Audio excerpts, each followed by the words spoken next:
Well, Rob, 3.5 months at sea, how are you feeling? Well, very excited today, Greg, because we've only got 5 hours and we'll see the lights of Sydney. So we want to get today under the belt, then there'll be celebrations tonight. We've done really well. We're over $200,000 now and we've still got a few months where money will come in, and I'm expecting somewhere between $300,000 and $500,000. Probably the best memory is the generosity of Australians. Excluding that would be the animals, the sea snakes, the turtles, the dugongs, dolphins, with thousands of whales, seals, and definitely the beauty of Australia. It's a big place with not many people in a lot of it, but that was just brilliant. Where the Indian Ocean meets the Southern Ocean at Cape Leeuwin, which is just before Augusta on the southwest corner of Australia, almost greeting us to the Southern Ocean with these huge orcas, double the size of the boat, just totally leaping vertically and horizontally out of the waves at us. And we were in their territory and they did nothing but show us very friendliness, thank goodness. But it was very exciting, and we managed even to get a bit of underwater footage of the orcas. Well, I'm told our cameraman Zorro, in fact, had his little GoPro camera ready to film underwater. You grabbed it from his hands, jumped in the water and got those shots. Well, not quite jumped, that's exaggerating, but I certainly shoved my arms under right next to it. And when I did, the orcas just dove straight down and we got a good bit of footage on that. I don't know of any case that they've hurt a person or a boat, and so odds were with us. But you're in their turf and you do what they want to do. Unfortunately for us, it was nothing but friendly.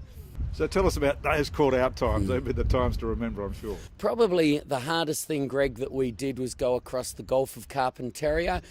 We had 320 miles, so that was very roughly about 500 kilometres, non-stop for 26 hours. We got pins and needles in our hands and numb fingers. It was funny in the way I said to Mick this morning, "Have you got numb fingers?" And he goes, "Yep," and the right hand as well is sore to close, but being choppy and a wave every 10 seconds. It's very messy out there in the Gulf and very salty. The boats are all just covered, they're crystallised with salt at the moment. It just dried very quickly on the boat and in your eyes. So we're just throwing bottles of fresh water over all the way last night just to try and keep the salt out of our eyes. So. In the many years that I've been on boats and on the water, coming across the Gulf was one of probably the top 3 or 4 physically and mentally demanding things that I've done actually so far. So the weather freshened with wind and waves sort of about a third of the way to the finish. We were coming down the front of waves that were like small telegraph poles, and every wave water would come aboard the boat, and right through the night we were being hit in the head, the shoulders by fish, anything up to fish about this big, and we were lucky that they weren't being followed by a 40-kilo tuna, that's for sure, because that would have knocked us out. And I tied our man Zorro to the back seat because I was concerned that he might actually fall overboard. And I think, debatable whether it was the first time he'd ever been tied to a seat before. So, Rob, that requires special boatmanship to get you through those conditions. You could easily have flipped, could you not? Look, if you hit the worst waves in the wrong way, any boat can flip, any boat can turn over. But whether you call it seamanship or luck, we got through, but there weren't many days that you had to concentrate like that, but there certainly were some. Well, these are quite small craft, relatively small craft to do such a big, ambitious trip. How have the boats handled? Look, they're brilliant. They're only 17 foot 8, 5.4 metres, rubber dinghies. They're very flat. When you think the 600 hours that we've done in them, probably 3/4 of that people wouldn't go out in as a social day.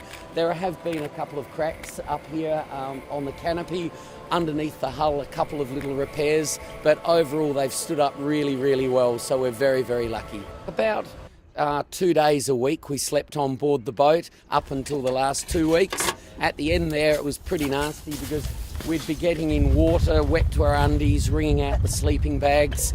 Some nights we even had fish jumping aboard. You don't need fishing rods up there because there's so many fish. But yeah, look, sleeping aboard the boats in the nice areas were good, except we had to be careful of crocodiles. Probably the most exciting night was Anson Bay, 1 day west of Darwin, and we just caught a tuna. I had very bloody shorts. I put a rope out the side with the shorts. Mick said not a good idea, and he later washed up a dish that we'd cooked the tuna in, and I said not a good idea.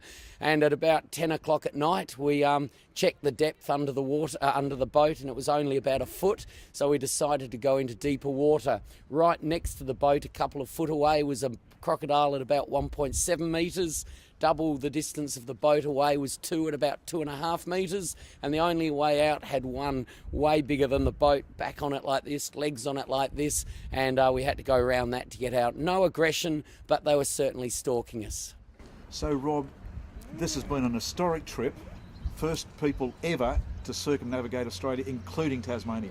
In an outboard-driven dinghy, that's right. And we didn't set off with that target. We found out that about a month ago, and we're just, the main thing is definitely to eradicate polio from the planet, but as a bonus, we have become the first people to ever do it. And one of the other big highlights, I would have thought, or one of the other big challenges was not only crossing the Gulf of Carpentaria, also the Great Australian Bight, no stopping points there.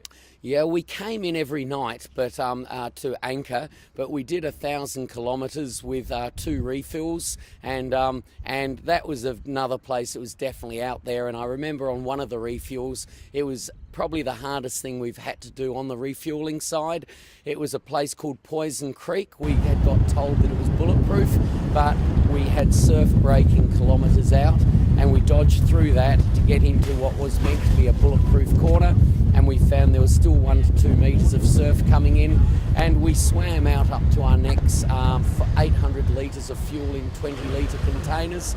We were really pleased to get to bed that night, and we did have waves coming over the back. Mick was skippering one of the boats while I was throwing the fuel on with a guy called Peter, and we did have waves coming over the back on that occasion. So you were swimming time and time again through the surf with the fuel containers? Yeah, walking up to about here, at times floating, and then swinging the fuel containers aboard, yeah. I think when Mick and I look back, and Zorro, at this journey in 30 years when we've all got our false hips and knees and elbows in place, probably with our timers coming from us as well, we'll reminisce the same journeys many, many times on the same day, I reckon. We're just pleased that we're 1 day away from Sydney, and there'll be a few drinks tonight. A few drinks, I'd like to share a few with you. I'll look forward to it, Greg. Rob, it's been a real pleasure working with you. Congratulations, and good luck with that final lead. Thank you.